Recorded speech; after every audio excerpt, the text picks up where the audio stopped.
Hi friends, after delivery long gap. நான் ரொம்ப நாள் ஆச்சு வீடியோ போட்டு. இன்றைக்கி தான் மறுபடியும் ஸ்டார்ட் பண்ணியிருக்கேன். ப்ளீஸ் சப்போர்ட் பண்ணுங்கள். இன்றைக்கி மார்னிங் ரொட்டீன் என்னென்னா, எந்திரிச்சோன்னா ஃப்ரெஷ் ஆகிட்டு டீ போட்டுட்டு அரிசி ஊற வச்சுட்டு இன்றைக்கி 1 pot ரைஸ் தான் செய்ய போகிறேன். ஒரே ஒரு பீட்ரூட் இருக்குது, அது தக்காளி சாப்பாடும் இல்லை, பீட்ரூட் பிரியாணியும் இல்லை, ரெண்டுக்கும் சரிசமமாக இருக்கட்டும்னு செஞ்சுருக்கேன். என் பையனுக்கு ஸ்கூலுக்கு கொடுத்து விட்றதுனால 1 pot ரெசிபியாக எல்லாத்துக்கும் சேர்த்து காலையிலத்துக்கும் மத்தியானத்துக்கும் சேர்த்து செஞ்சுட்டேன்.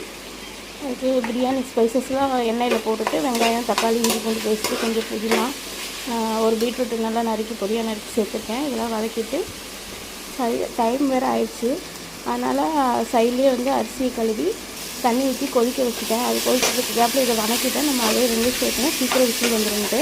அப்புறம் இதை வதக்கினதுக்கப்புறம் பிரியாணி பொடியும் மிளகாத்தூள் மட்டும் சேர்த்துருக்கேன்.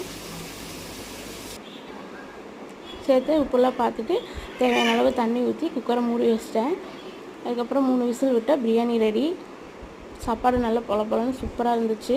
இந்த மாதிரி நீங்களும் ட்ரை பண்ணி பாருங்கள், நல்லாயிருக்கும். அப்புறம் என் பையனுக்கு லஞ்ச் பாக்ஸுக்கு ரெடி பண்ணிவிட்டு பேக் பண்ணிட்டேன். அப்புறம் ஒரே ஒரு முட்டையை மட்டும் அவனுக்கு இந்த தாளிக்கிற கரண்டியில் ஸ்க்ராம்பிள் பண்ணி எடுத்து வச்சிட்டேன் சைடிஷ்க்கு. வேறு எதுவும் செய்யலை. எங்களுக்கு தயிர் ரைத்தா ஏதாவது வச்சுக்கலான்னு சொல்லிட்டு விட்டுட்டோம்.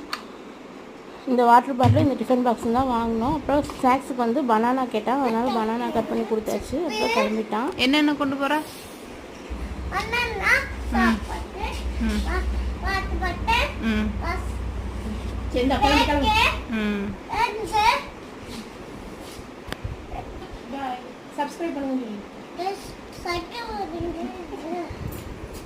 வீடியோ பிடிச்சிருந்தா லைக் பண்ணி ஷேர் பண்ணி கமெண்ட் பண்ணுங்கள். Please subscribe.